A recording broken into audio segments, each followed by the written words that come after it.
These are just taking up space, Amanda sneered, gesturing to the empty shelves in my bedroom where my mother's gifts had once stood. I did you a favor, really. Time to stop living in the past. My name is Sophie Matthews, and at 21, I just discovered my stepmother had thrown away every gift my late mother had left me. The handmade jewelry box she'd crafted during her final months, the letters she'd written for each of my birthdays, the photo albums she'd carefully curated, all gone. I gripped the doorframe of my childhood bedroom, forcing myself to remain calm. When? I managed to ask, though I already knew the answer. It had to have been during my final exams when I couldn't come home for 3 weeks. Last Thursday, Amanda said, examining her perfectly manicured nails. The garbage collectors took everything. Your father agreed it was for the best. You need to move on, Sophie. It's been 5 years. 5 years since cancer took my mother. 5 years since Amanda swooped in to help my grieving father. 4 years since their rushed wedding. And now, standing in my stripped-down bedroom, I felt a strange sense of calm. Because what Amanda didn't know, what she couldn't know, was that I'd been expecting something like this. Thank you, I said quietly, watching confusion flicker across her face. She'd expected tears, pleading, maybe even anger. Instead, I smiled. Thank you, she repeated, thrown off balance by my reaction. Yes, thank you for showing me exactly who you are. I walked to my closet, pulling out my laptop bag. Is there anything else you've thrown away while I was gone? Any other favors you'd like to tell me about? Amanda's eyes narrowed. Don't take that tone with me. I'm your mother now. Stepmother, I corrected firmly, and you've never let me forget it. The memory of my real mother's last days flooded back. She'd been so weak, but her mind had remained sharp. Sophie, she'd said, holding my hand, I know you better than anyone. You're smart like me. You see things others miss. Promise me you'll use that gift. I had used it. I'd watched Amanda for 4 years, noticed how her eyes lingered on my mother's things, saw the way she'd accidentally break or misplace small mementos. I prepared for this moment meticulously. Your father supports my decision, Amanda said, lifting her chin. He agrees it's time for you to grow up. Where is Dad? I asked, though again, I knew the answer. Business trip to Chicago. He'll be back next week. She smiled, probably thinking she had me cornered. No witnesses, no immediate backup. I nodded, pulling out my phone. Perfect timing, as usual. I started typing a message. What are you doing? Amanda demanded, her confidence wavering slightly. Texting Mrs. Harrison, you know, our next-door neighbor. The one who helped me pack up all Mom's most precious gifts last month. I watched the color drain from Amanda's face. The one who has everything safely stored in her basement. You're lying, Amanda snapped, but her voice trembled. Am I? Mom always said I was smart like her. Did you really think I wouldn't notice how things kept disappearing? How you'd test the waters by throwing away smaller items? I showed her my phone screen, where Mrs. Harrison had already replied with a thumbs-up emoji. Amanda's perfectly composed facade cracked. Your father will be very interested in the documentation I've kept, I continued calmly. Every missing item, every accident, all carefully noted and photographed. Mom taught me the importance of keeping good records. I walked to my desk, opening the bottom drawer. She also taught me about backup plans. I pulled out a sealed envelope, my mother's handwriting clear on the front. For Sophie, open when you're ready. Amanda's eyes fixed on the envelope. What is that? Something Mom left me. Something you couldn't throw away because you didn't know it existed. I tucked the envelope into my bag. I've been waiting to open it until I was sure, really sure, about what kind of person you are. Thank you for making that crystal clear today. The look on Amanda's face shifted from shock to fear. She knew she'd miscalculated, but she didn't know how badly. Not yet.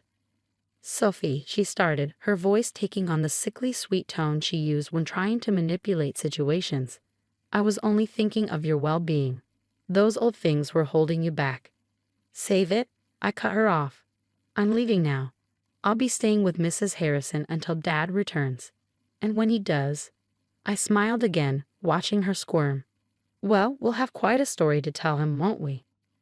As I walked out of my childhood home, Amanda called after me, her voice tinged with desperation. But I didn't turn back. My mother had taught me many things before she died. But perhaps the most important lesson was this. Sometimes the best revenge isn't immediate confrontation, but careful preparation. I patted my bag, feeling the envelope inside. Whatever Mom had left me in that letter, I knew now was the perfect time to find out. Amanda had just played right into my hands, thinking she was destroying my mother's legacy. Instead, she'd given me exactly the opening I'd been waiting for. Mrs. Harrison was already on her porch, waiting for me with a knowing smile. "Ready to put your mother's plan into action, dear?" she asked as I approached. I nodded, finally letting myself feel the full weight of the moment. "More than ready, Mrs. Harrison. Mom always said timing was everything." And as I followed her inside, I couldn't help but think about how proud my mother would be. She'd taught me well to watch, to wait, and most importantly, to be prepared. Amanda had no idea what was coming, but she was about to learn a valuable lesson about underestimating a daughter's love for her mother. Mrs. Harrison's basement was like stepping into a time capsule of my mother's love. Every gift, every letter, every precious memory that Amanda thought she destroyed was carefully preserved here, protected by someone who'd known my mother since before I was born. "Your mother was a brilliant woman," Mrs. Harrison said, watching me run my fingers over the familiar jewelry box. She knew exactly what Amanda was like, even before the wedding. I settled onto an old armchair, finally ready to open the envelope I'd carried all these years. My hands trembled slightly as I broke the seal, and a collection of papers slipped out. The first was a letter, written in my mother's elegant handwriting. "My dearest Sophie, if you're reading this, then you've finally seen Amanda's true colors. I knew this day would come. She's not as clever as she thinks she is. I watched her circling your father at the hospital, wearing her sympathy like a designer coat. I knew what she was, but I also knew you'd need to discover it for yourself. What you don't know, what she doesn't know, is that I've left you more than just memories. The gifts she's so eager to destroy, they're decoys, sweetheart. The real inheritance is something she can't touch." My heart pounded as I unfolded the second document. It was a deed to a property I'd never known existed, along with bank statements showing a trust in my name that would mature on my 21st birthday, which was exactly 1 week away.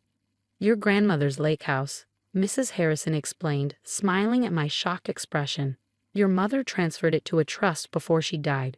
Amanda has no idea it exists. Your father signed off on it when your mother was sick, but I don't think he even remembers. He was so grief-stricken then." The lake house. I had childhood memories of summers spent there, but I thought it had been sold years ago. Instead, my mother had quietly secured it for me, along with enough money to ensure I'd never have to depend on Amanda's false generosity. "There's more," Mrs. Harrison added, pulling out a folder of her own. "I've been keeping records too.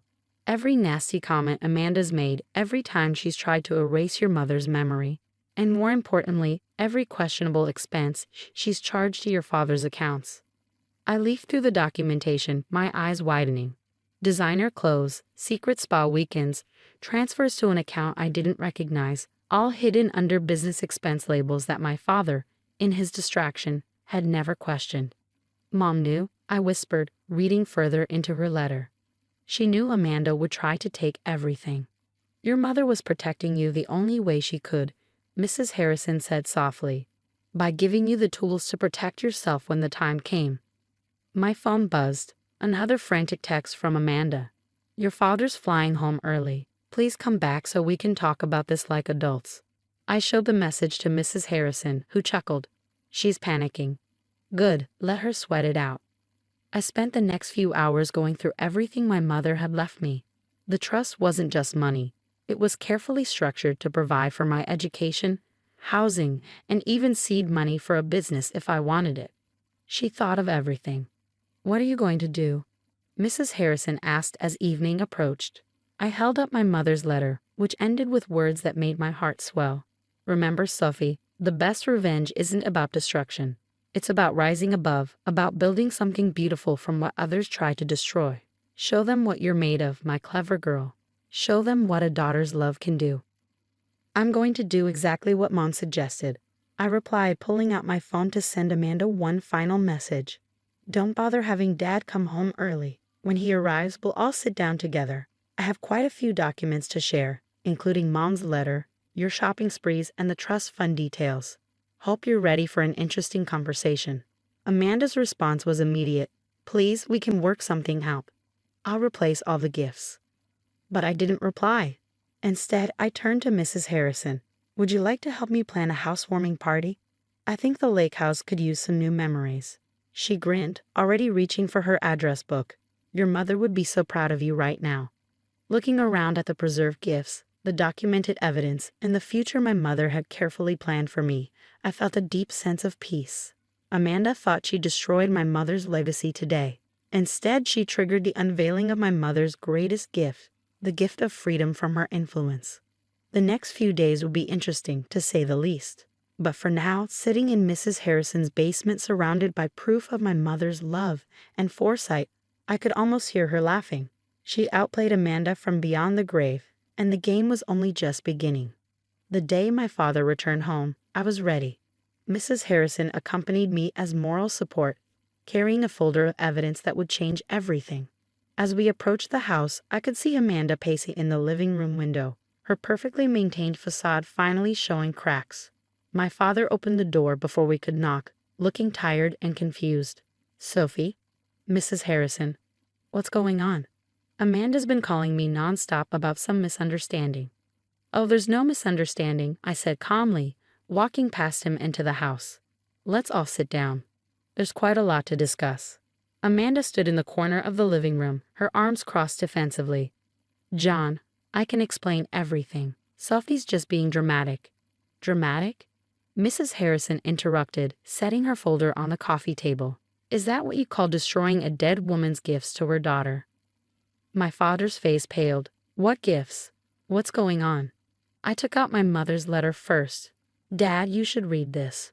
Mom wrote it before she died. She saw all of this coming. As he read, his hands began to shake.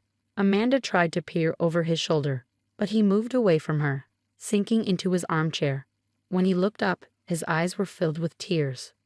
The lake house, he whispered. I'd completely forgotten about signing those papers. Your mother said it was important, but I was so lost back then. That's right, I said softly. And while you were lost, Amanda was busy planning. Should we show him the expense reports, Amanda? The secret account? The designer shopping sprees hidden as business expenses. Amanda's face went from pale to red. Those are lies. John, you can't believe. Everything's documented, Mrs. Harrison cut in, opening her folder. Every transaction, every hidden purchase. Your mother was an accountant, Sophie. She taught me exactly what to look for. My father spent the next hour going through everything. The trust documents, the expense reports, the photographs of items Amanda had accidentally broken or lost over the years. With each revelation, he seemed to age and strengthen simultaneously, as if scales were falling from his eyes. All this time, he said finally, looking at Amanda with new eyes, I thought you were helping us heal. Instead, you were trying to erase Catherine completely. Amanda tried one last time to salvage the situation. John, please. I did it for us. Those old memories were holding us back. Sophie needs to move on. Stop. My father's voice was firm. Just stop. I think you should pack your things and leave. Leave? You can't be serious. I'm your wife. Not for much longer, he replied, holding up the expense reports. I've seen enough. Get out. As Amanda stormed upstairs to pack, my father turned to me. Sophie, I'm so sorry. I've been blind, and you've paid the price for it. I squeezed his hand. Mom knew this would happen. That's why she prepared everything. She was protecting us both. The lake house, he said thoughtfully. We had such good summers there. We can have them again, I suggested. I'm planning a housewarming party. Would you like to come? He smiled, really smiled for the first time in what felt like years. I'd love that. The next few weeks were a whirlwind of change. Amanda moved out, divorce proceedings began, and I started renovating the lake house. With each box of my mother's preserved gifts that we moved in, the house came alive with memories and new possibilities. The housewarming party was everything I could have hoped for. Old family friends, my father looking years younger, and Mrs. Harrison beaming with pride as she helped arrange Mom's restored gifts around the house. We even found Mom's old recipe box and recreated her famous summer barbecue. You know, Mrs. Harrison said, as we watched the sunset from the deck, your mother told me once that love doesn't die with a person. It lives on in the plans they make, the lessons they teach, and the strength they inspire. I touched the locket around my neck, one of the many gifts Amanda had failed to destroy. Inside was a tiny photo of Mom, smiling her knowing smile. She was right, I replied. Amanda thought she could erase Mom's presence from our lives, but she actually helped reveal just how deep Mom's love went. She protected us even after she was gone. My father joined us, holding a glass of Mom's favorite wine. To Catherine, he said, raising his glass. The smartest woman I ever knew, and the mother who never stopped looking out for her daughter. As we toasted, I looked around at the lake house, my house now, filled with love, laughter, and carefully preserved memories. Amanda had tried to destroy my mother's legacy, but instead, she helped reveal its true strength. Some gifts, I realize, are simply too powerful to be thrown away. Mom had given me more than just material things. She'd given me the wisdom to wait, the strength to stand firm, and the courage to build something beautiful from attempted destruction. And as I watched the sun set over the lake she loved so much, I knew she was still with us, still teaching us, still loving us, in every memory we'd saved and every new one we'd create.